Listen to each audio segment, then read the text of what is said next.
Insanity,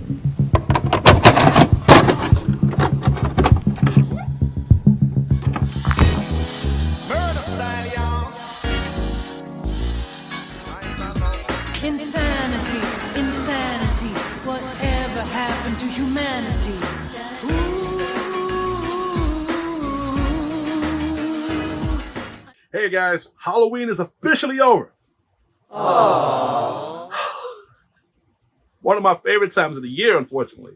But don't get it twisted. That doesn't mean I'm gonna stop reviewing horror films. I watched a hell of a lot of good horror films this week, and I want you guys to be in tune of what I've witnessed, especially if you guys are not really familiar with old school horror that has made new generation horror get their ideas from. We're going to talk about Rosemary's Baby. Rosemary's Baby, Jesus Christ, 1968. Wow.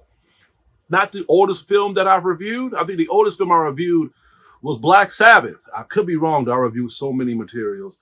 Rosemary's Baby is an American psychological horror thriller film that has been written and directed by Roman Polanski. Young wife comes to believe that her offspring is not of this world. Rosemary Woodhouse and her struggling husband move to a New York City apartment building with an anonymous reputation and odd neighbors. Soon when Rosemary becomes pregnant, she suddenly becomes isolated, and the diabolical truth reveals only after Rosemary gives birth.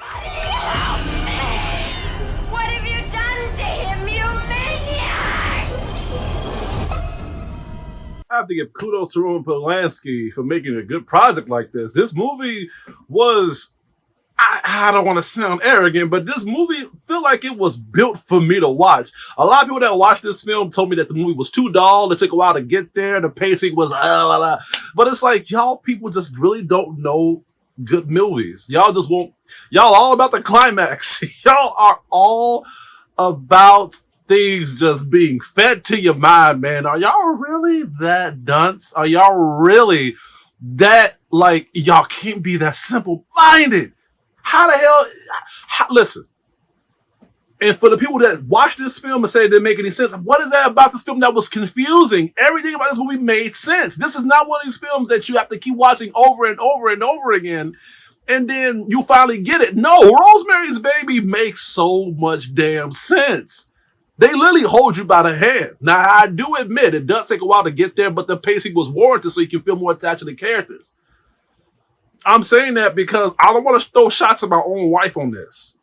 But when she first seen it, she did not like it. But I have to keep pausing the film to educate her on why this film is doing this. And then she was slowly beginning to understand. We've watched The Exorcist. We've watched Black Sabbath. And we're going to be watching this next. And from what I heard, Jennifer Connelly snapped on this movie. But Rosemary's Baby, man, I would not tell you guys to watch something that's not good. This is a damn good movie. And what I like most about it is the fact that I like films and I like projects that doesn't take baby steps. I like films like this that knows that this is for mature audiences, so they give us mature detail and mature pacing, and it pays off in a mature manner. And I feel like for people that don't understand that shit needs to further adjust their whole mindset of that, to know that every film is not going to work out the way it should be, and there's always different definitions of how art is executed.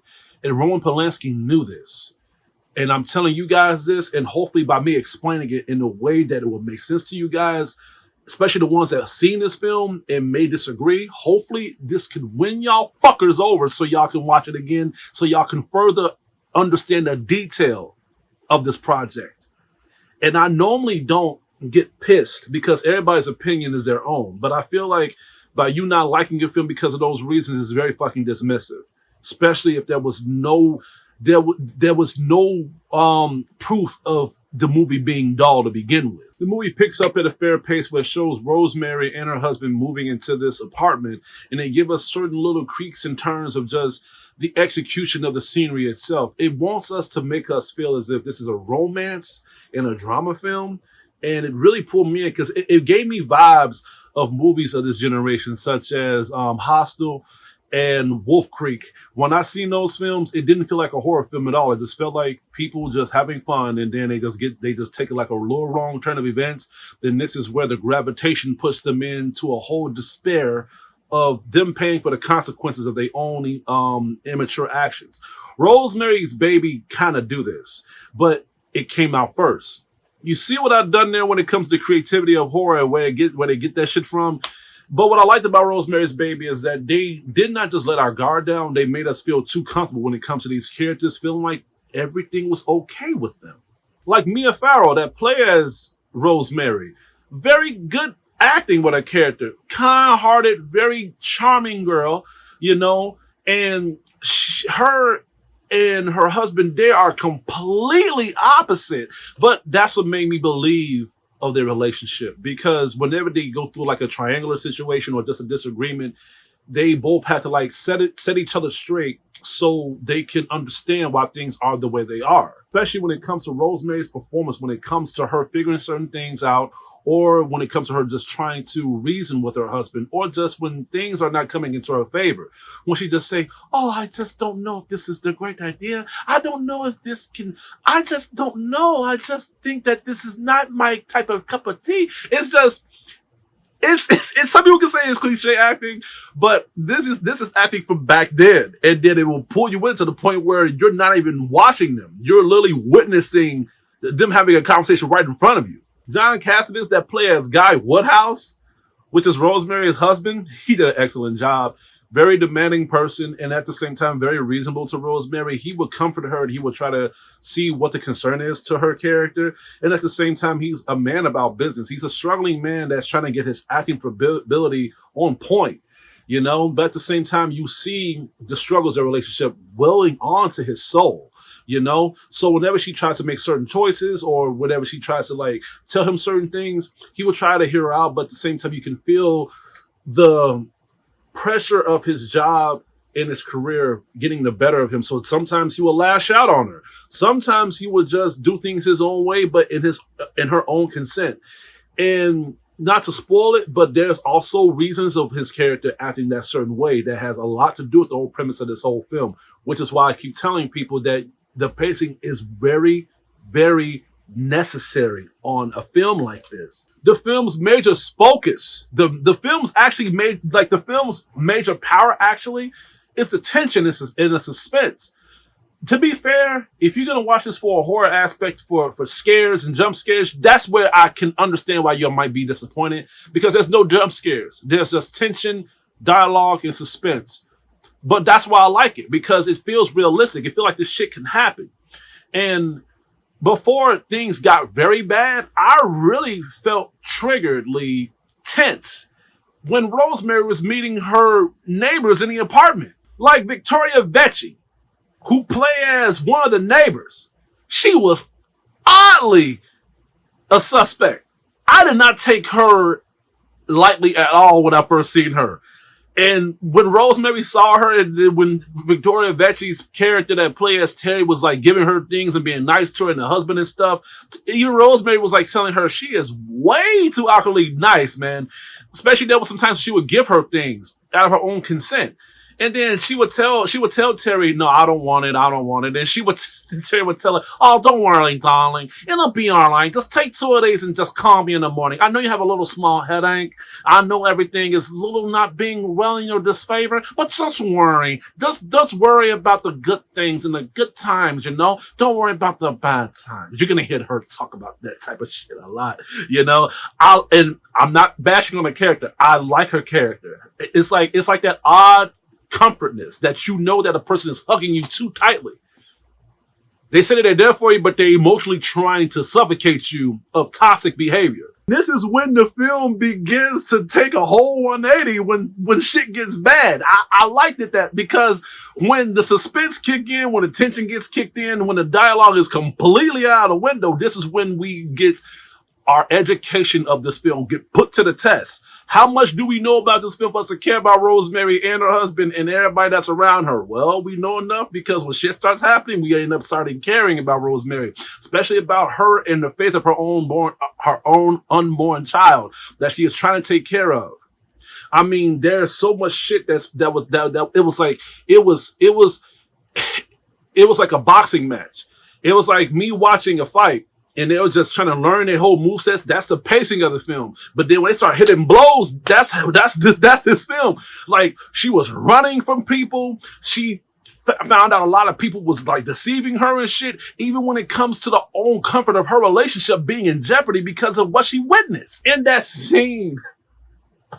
The last 15 minutes of the film, when she literally just confronts everybody that deceived her, and she just constantly just keeps saying over and over and over when they try to drug her, "You're lying, you're lying, you're lying, you're lying," and then she slowly loses consciousness. I think that's like one of the best acting I've ever seen so far in a film like this, probably since like forever, and that's saying a lot, especially when it comes to this film being made in 1968. Wrapping this film up, this is where like people was beginning to like despair themselves from understanding the whole premise of the whole ending of the film. Honestly, do you think a film like this is going to have a happy ending? And do you think the ending was going to be in the favor of everybody making it out of here in a way where you think it's no. I mean, to be fair, there was no casualties, but at the same time, it's like the fate of Rosemary, her husband, the child, it puts you in a place where if you was in her shoes and if you played it out in a smart manner like she did, it would still be the same. It would still be the same. And I feel like with films like this, when you understand that things are the way they are, it's like, why? It was giving me Omen vibes. Every Omen film never had a good ending, because you knew what you was getting into and you knew what the characters was getting themselves into. Rosemary's Baby gave me those Omen vibes. And by me understanding that, and I understood the main situation of this film, I was like, no, this ain't gonna end well for her. This ain't gonna end well for her at all. And I honestly think that the ending was warranted enough to make me feel as if, you know what, I think this ending won me over. Overall, this film was fantastic. This film was great. I have nothing else to say about this film. This film is a must-watch for people who is into horror, old school horror, classic horror, you know. Good acting, good dialogue, good execution, good suspense, good tension. And I feel like if you're over the hack and slashes, if you're over the jump scares, if you're over like just the cliche tropes, because I feel like if you watch too much of the same damn thing, it's like listening to the same radio station in one damn station or channel. Rosemary's Baby is not just a great film that I would recommend you guys, but it's definitely a breath of fucking fresh air. And I hope me explaining this film will educate people enough so they can give this film another shot that gave it bad ratings. I'm gonna have to give Rosemary's Baby an A+.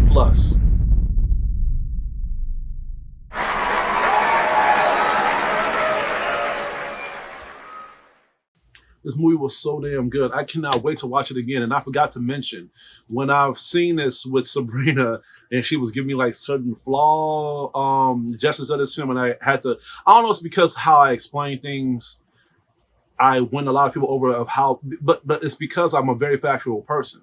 So when I explained to her what this film was and how it replicated certain activities of what can we relate to as people, because if we record our lives in the documentaries, it'll be a boring ass flick. And that's what I liked about Rosemary's Baby, is that it's realistic. It's not boring. It's a realistic film. And honestly, if it was a documentary, I wouldn't really see the difference. But when I explained that to her, and not only that she was synced in and she was hooked into the film, but she had trouble sleeping at night. And I kind of felt bad. I was like, you know what? It's my fault. But then, you know, she just said that she wasn't really prepared to be that fully informed of what this film replicates. Again, this film is very, very simple to fucking understand. And again, I would understand if you didn't understand The Exorcist. Hell, I would understand if you didn't understand The Beyond. But for something like this, y'all are fed out. This is actually the first time I had to bash on viewers that didn't like this film, because that's oh man. you be on you make a platform for a long while, you're gonna do stuff like this often. Well, I'm not trying to do it often, but yeah, that's it. That's all I have to say for today. Please stay tuned for my upcoming reviews and videos headed your way. This is Hugo, your critic teacher, and I hope you all have a good day.